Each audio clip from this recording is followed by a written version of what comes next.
Astaghfirullah. Bismillahirrahmanirrahim. Assalamualaikum warahmatullahi wabarakatuh. Bihamdillahi wassalatu wassalamu ala rasulillah wa ala alihi wa sahbihi wa mawalah wa la hawla wa la quwata illa billahi wa ba'du. Qala Allahu azza wa jalla ya ayyuhalladzina amanu taqullaha haqqa tuqatih wa la tamutunna illa wa antum muslimun. Wa qala sallallahu alaihi wasallam fa inna asdaqal hadithi kitabullah wa khairal huda huda Muhammadin sallallahu alaihi wasallam wa syarrul umuri muhdatsatuha wa kullu muhdatsatin bid'ah wa kullu bid'atin dhalalah wa kullu dhalalatin finnar. Ma'asyiral muslimin yang dimuliakan Allah Subhanahu wa taala, alhamdulillah di malam hari ini kita kembali bisa duduk bermajlis ilmu walaupun lewat media Jabal Uhud. Salawat dan salam demi keberkahan majlis kita aturkan kepada Nabi kita yang mulia alaihi salatu wassalam. Allahumma salli ala Muhammad wa ala alihi wa sahbihi wa man sara ala nahjihi ila yaumiddin. Pembahasan di malam hari ini kita akan mengkisahkan satu berita dusta tentang Ummul Mukminin, ibu kita semuanya, Aisyah radhiyallahu anha, dalam haditsatul ifki. Ma'asyiral muslimin yang dimuliakan Allah Subhanahu wa taala, kisah ini tercantum di dalam Sahih Bukhari sebenarnya, dan kisah ini cukup panjang sehingga saya akan coba meringkasnya dengan sebuah cerita biar lebih memahami kisahnya. Kita tahu bahwa Nabi SAW apabila keluar untuk melakukan safar, karena istri beliau banyak, maka Nabi SAW selalu melakukan qur'ah, semacam undian. Maka siapa yang keluar dari undian itu, maka dia berhak untuk mengikuti Nabi SAW pada setiap safarnya. Karena safar di zaman itu berbeda dengan safar di zaman sekarang. Kalau safar di zaman sekarang, walaupun jaraknya jauh, bisa ditempuh dengan pesawat hanya hitungan jam saja. Tetapi safar di zaman itu tentu memerlukan bukan jam tetapi hari, bahkan bulan. Karena memang kendaraan yang paling hebat di zaman itu hanya naik kendaraan berbentuk unta saja. Itu kendaraan yang paling kuat. Walaupun kuda itu sanggup kencang larinya, tetapi tidak bisa ditempuh atau menempuh perjalanan yang jauh. Pasti akan mengalami kelelahan, bahkan boleh jadi bisa mengalami kematian, apalagi sampai melintasi padang pasir. Sehingga kendaraan itu hanya unta saja di zaman itu. Lah kebetulan Nabi SAW ketika itu hendak melaksanakan safar dalam rangka jihad untuk menyerang Bani Mustalik kala itu. Berangkatlah Nabi SAW, dan yang menjadi undian ketika itu adalah Ummul Mukminin Aisyah radhiyallahu anha, yang menemani Nabi SAW selama safar untuk jihad melawan Bani Mustalik. Berangkatlah pasukan menuju Bani Mustalik. Kemudian Allah Subhanahu wa taala menangkan dalam perang ini. Kemudian Allah Subhanahu wa taala takdirkan betul-betul Nabi SAW mendapatkan kemenangan gemilang ketika menyerang Bani Mustalik ini. Maka selesai kemudian menyerang Bani Mustalik dan mengalami kemenangan, maka Rasul pun kemudian hendak kembali ke kota Madinah. Maka di tengah padang pasir pasukan kelelahan. Akhirnya kemudian mereka pun beristirahat. Lah ketika pasukan beristirahat inilah Aisyah radhiyallahu anha meminta izin untuk membuang hajat.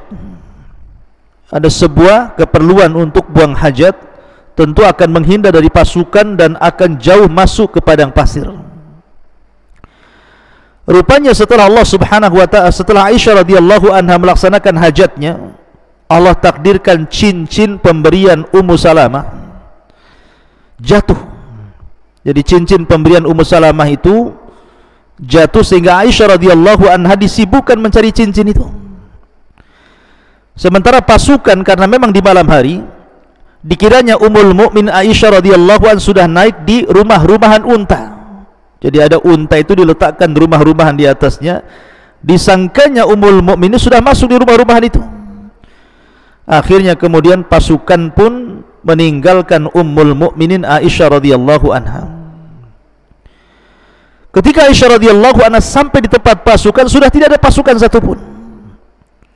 Tapi cerdas Aisyah radhiyallahu anha, dia tidak menyusul pasukan, tapi dia justru tinggal diam di situ karena alasannya pasti kalau seandainya pasukan tahu bahwa tidak ada Aisyah radhiyallahu anha dalam rumah-rumahan unta itu, pasti mereka akan kembali menjemput Aisyah radhiyallahu anha. Maka Aisyah hanya tinggal di situ saja.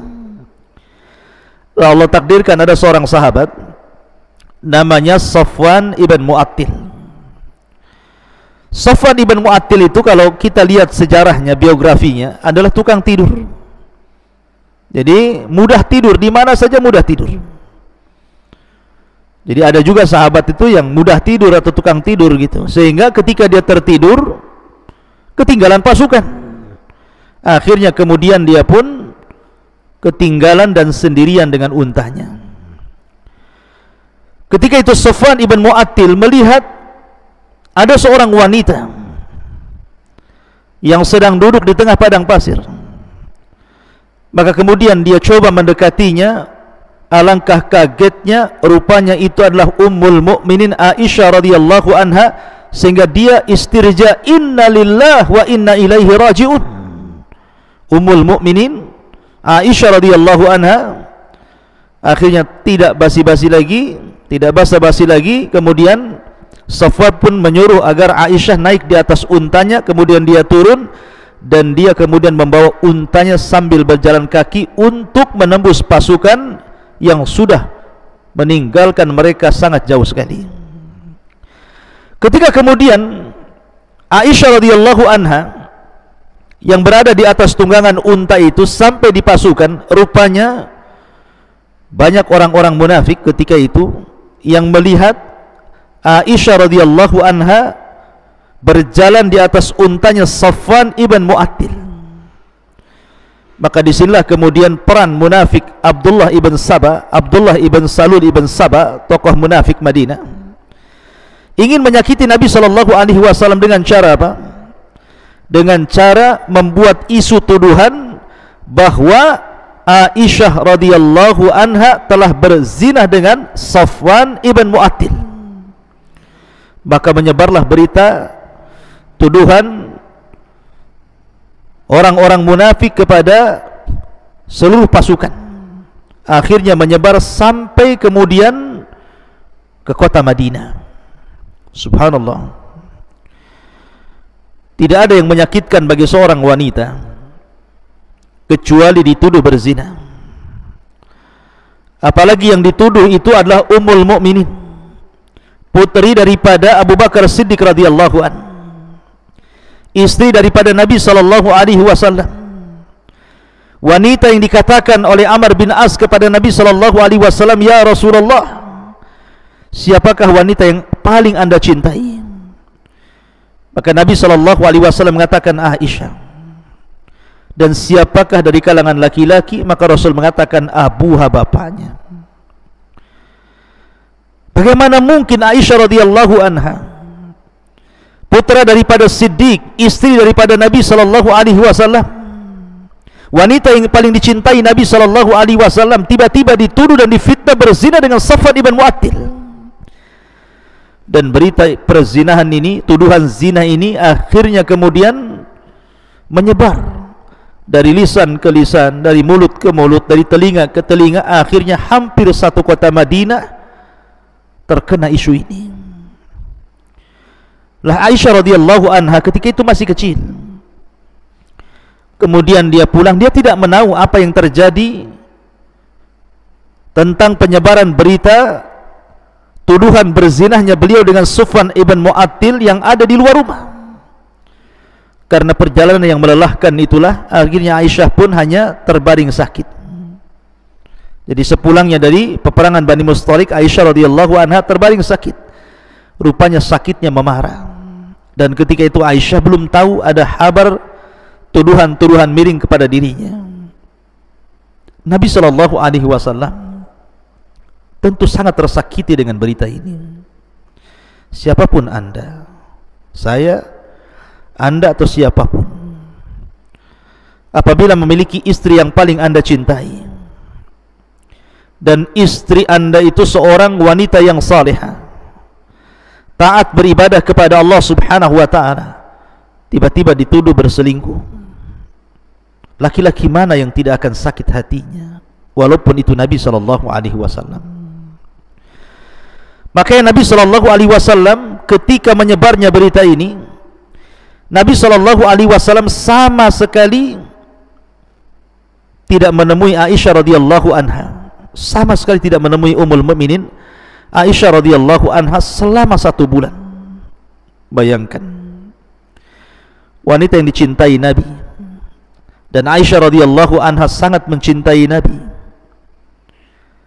Nabi tidak mau berjumpa atau menjumpai Aisyah radhiyallahu anha selama 1 bulan. Padahal kalau seandainya kondisi normal, tidak ada fitnah seperti ini, Nabi SAW paling banyak tinggal di rumah Aisyah radhiyallahu anha, karena giliran Saudah bintu Jam'ah diberikan kepada dirinya. Dan malaikat Jibril selalu turun di rumah Aisyah radhiyallahu anha, wanita yang selama ini dicandainya, disentuhnya, digaulinya, diajak bercanda dengannya, tiba-tiba difitnah.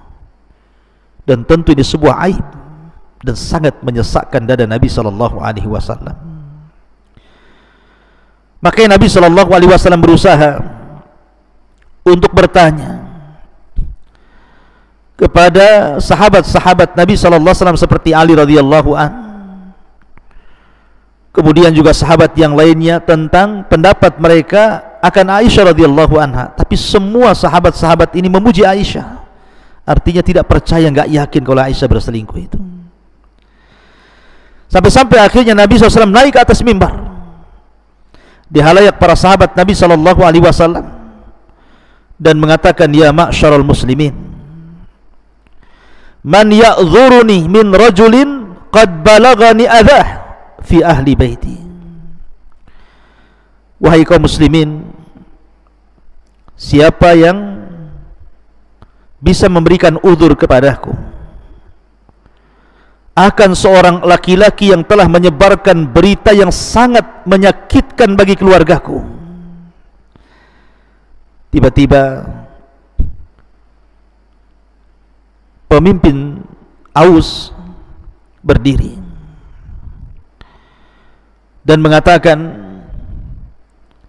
in kana minal Aus dharabtu unuqah, wa in kana min ikhwanina minal Khajraj amartana fa fa'alna amraka.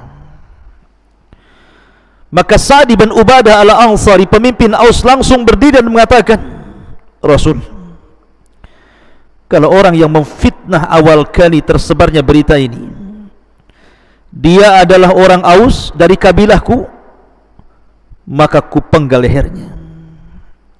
Tapi kalau seandainya yang menyebarkan berita dusta itu saudara kami dari Khajraj, terserah dirimu, perintahkan kami, kami akan melakukan sesuai pemerintahmu. Setelah berdiri Sa'd bin Mu'adh al-Ansari ini, berdiri pula pemimpin Khajraj, Sa'ad ibn Ubadah radhiyallahu anhu. dan dia pun mengatakan hal yang sama. Ya Rasulullah, kalau seandainya yang menyebar fitnah itu dari kalangan Khazraj, aku yang akan memenggal lehernya. Tapi kalau seandainya yang menyebar berita itu dari saudara kami Aus, kau tinggal perintahkan saja kepada kami, kami siap untuk mengerjakan semua perintahmu. Ma'asyiral muslimin yang dimuliakan Allah Subhanahu wa taala, maka Nabi sallallahu alaihi wasallam terus berdoa kepada Allah Subhanahu wa taala agar Allah Subhanahu wa taala memudahkan semua urusannya, menyingkapkan perkaranya. Apakah memang Aisyah berzina atau tidak berzina? Nabi ingin wahyu turun menjelaskan tentang status Aisyah radhiyallahu anha ini. Tapi Aisyah radhiyallahu anha lama-lama mendengar berita, karena tentu heran kenapa Nabi SAW waktu giliran malamnya kok tidak datang selama hampir 1 bulan. Istri mana yang tidak sedih pada suaminya ada di situ tetapi tidak pernah pulang ke rumahnya? Nah, Aisyah radhiyallahu anha hanya bisa menangis. Kemudian sakitnya makin memarah, hampir-hampir tidak bisa bergerak. Dan Nabi SAW terus meminta kepada Allah Azza wa Jal, tetapi Jibril tidak kunjung turun untuk menyampaikan wahyu tentang status Ummul Mukminin Aisyah radhiyallahu anha. Sampai akhirnya Rasul pun memberanikan diri untuk bertanya langsung. Maka Nabi SAW kemudian dengan berat hati, berat langkah, sakit kepada orang-orang yang memfitnah, dia harus berusaha untuk menyelesaikan masalah. Datanglah Rasul SAW ke rumah Ummul Mukminin setelah 1 bulan tidak pernah berjumpa dengan Ummul Mukminin. Ketika itu Abu Bakar Siddiq radhiyallahu an duduk di samping Aisyah. Ummu Ruman, begitu juga istrinya Ibunda Aisyah juga duduk di situ, dan ada seorang budak juga ikut duduk di situ. Maka Nabi SAW mengatakan, ya Aisyah, fa innahu qad balagani anka kadza wa kadza, wa in kunti bari'atun fasayubarri'uki Allahu azza wa jal min fawqi 7 samawat, wa in kunti lamamti bi dhanbin fastaghfirillah wa tubi ilaihi fa innal 'abda idza taballahu alaihi. Wahai Aisyah, telah sampai berita kepadaku tentang fitnah ini. Kalau memang engkau sama sekali tidak melakukannya, maka Allah Subhanahu wa ta'ala pasti akan menurunkan ayat dari 7 atas lapis langit sana membersihkan namamu. Tetapi kalau engkau memang berbuat, maka mintalah ampun kepada Allah, bertobatlah kepada Allah. Karena seorang hamba apabila mengakui tobatnya, mengakui dosanya dan bertobat kepada Allah, maka pasti Allah akan mengampuni tobatnya. Subhanallah. Dari kata-kata ini seolah-olah Nabi SAW ada sedikit terpengaruh. Itu yang ada di pikiran Ummul Mukminin Aisyah radhiyallahu anha. Bagaimana mungkin Nabi SAW memberikan 2 pilihan antara mengaku dan tidak? Jadi seolah-olah Nabi SAW terpengaruh dengan berita hoax tentang masalah fitnah Aisyah radhiyallahu anha yang berzina dengan Safwan ibn Mu'attil ini, karena memberikan 2 pilihan. Kalau engkau tidak berbuat, Allah Subhanahu wa ta'ala akan membersihkan namamu. Tapi kalau engkau berbuat, bertobat saja. Aisyah radhiyallahu anha mendengar kata-kata itu tentu menembus hatinya.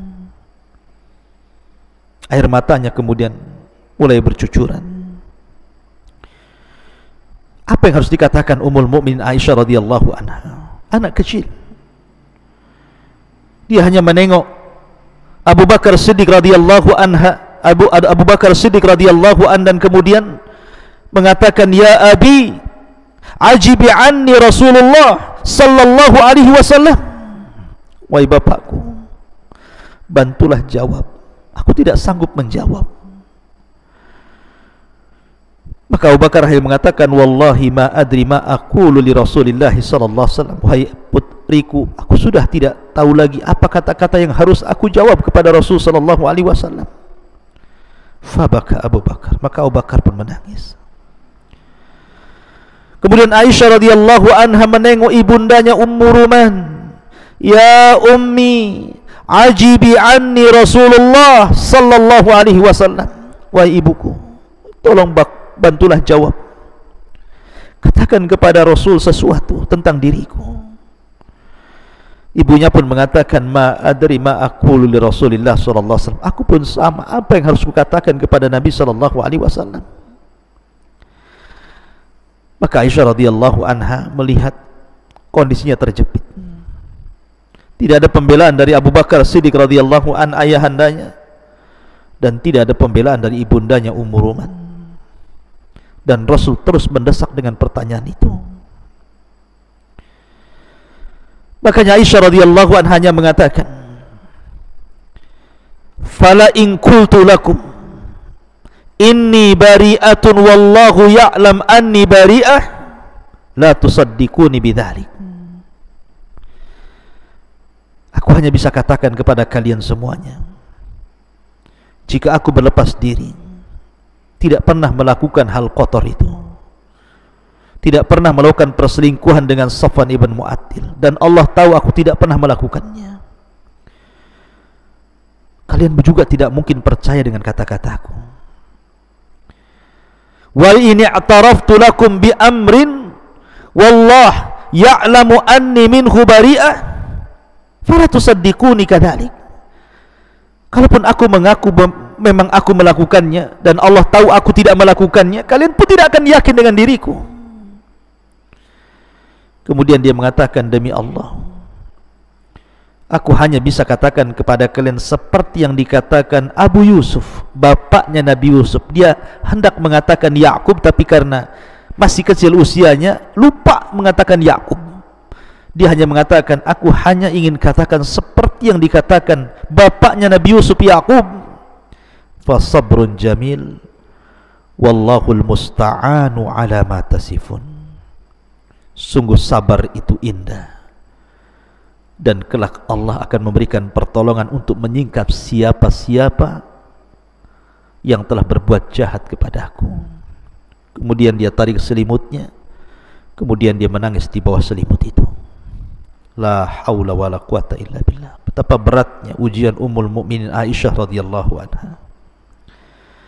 Ma'asyiral muslimin yang dimuliakan Allah Subhanahu wa taala. Ketika Nabi SAW kemudian tertegun dengan kata-kata Ummul Mukminin Aisyah radhiyallahu anha, dan dia pun terduduk. Selang beberapa waktu tiba-tiba tubuh Nabi bergetar.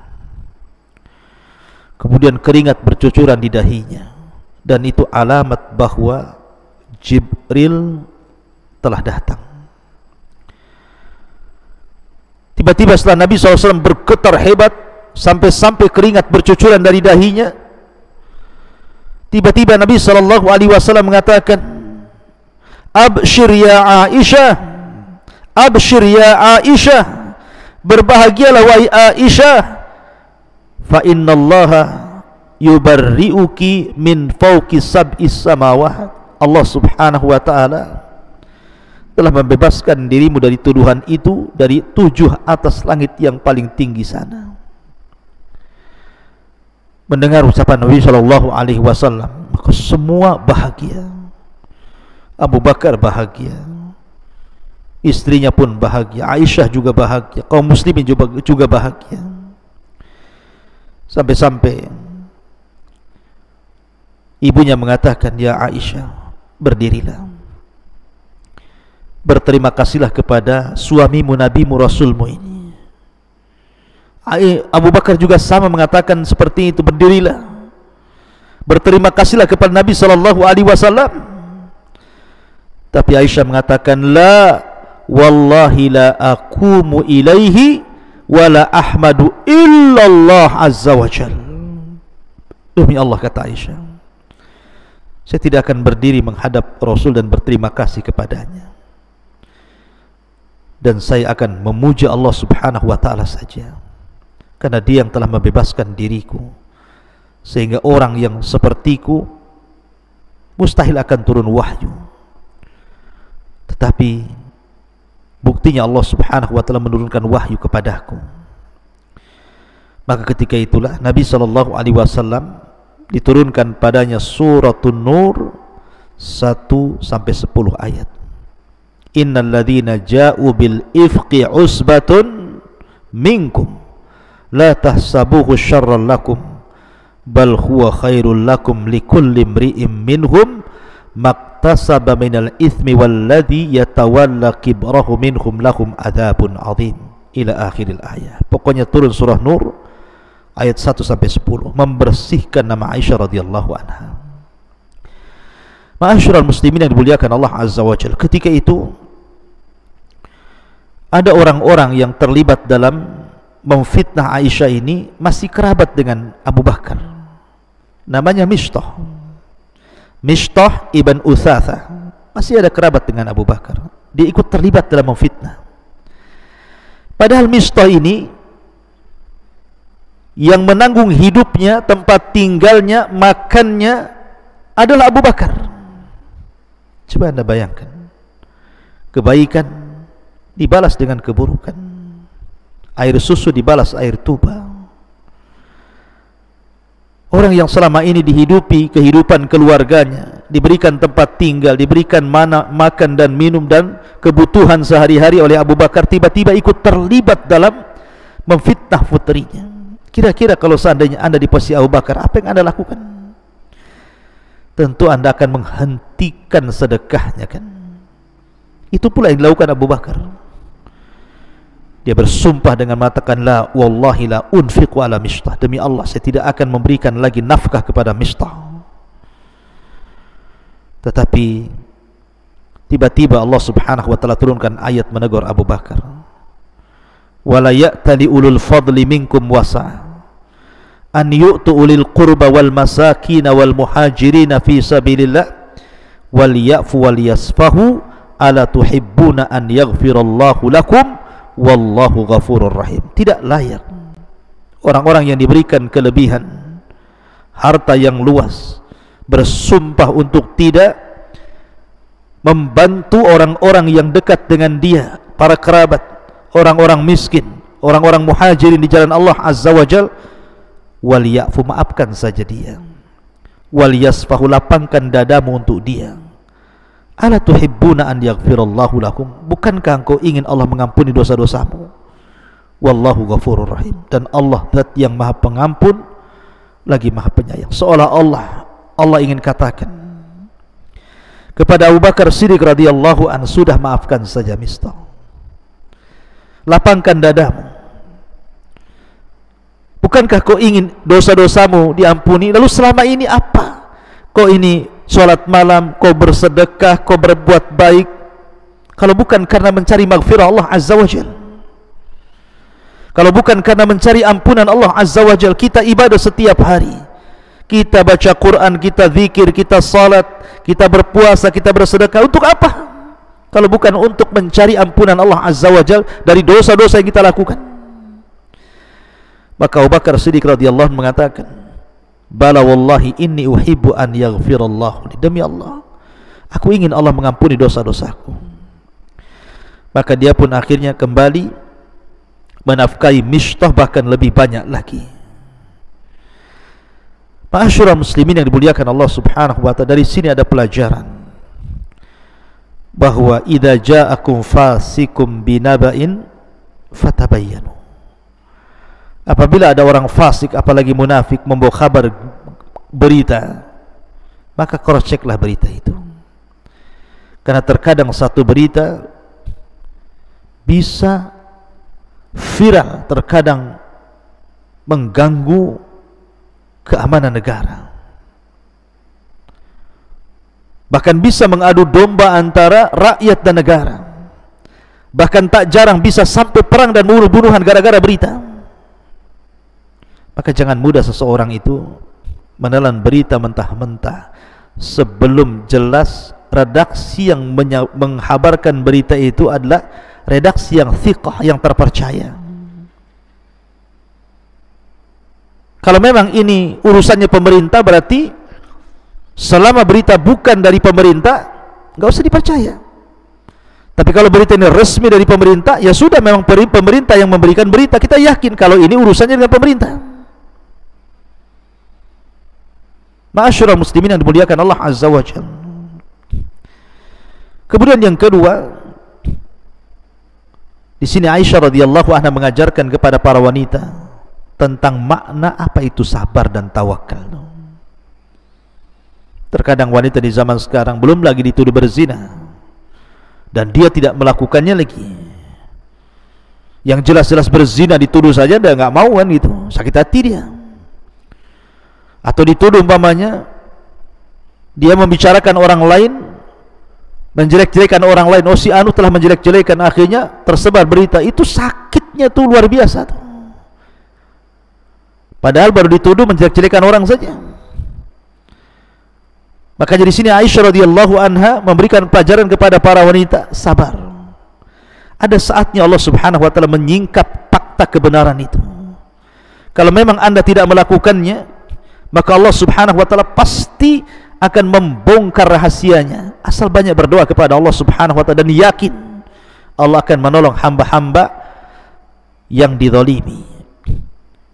Makanya kenapa walaupun yang dizalimi orang kafir, tetap Allah di samping orang kafir itu. Kalau dia posisi yang dizalimi,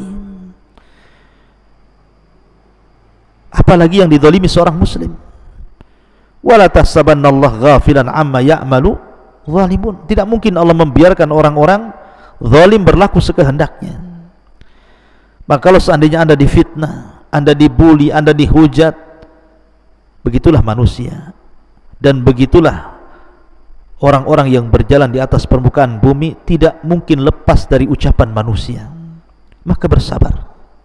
Seperti sabarnya Ummul Mukminin Aisyah radhiyallahu anha, membuahkan hasil sampai turun surah Nur, khusus membicarakan tentang dirinya, pembuktian bahwa dia berlepas diri dari tuduhan itu.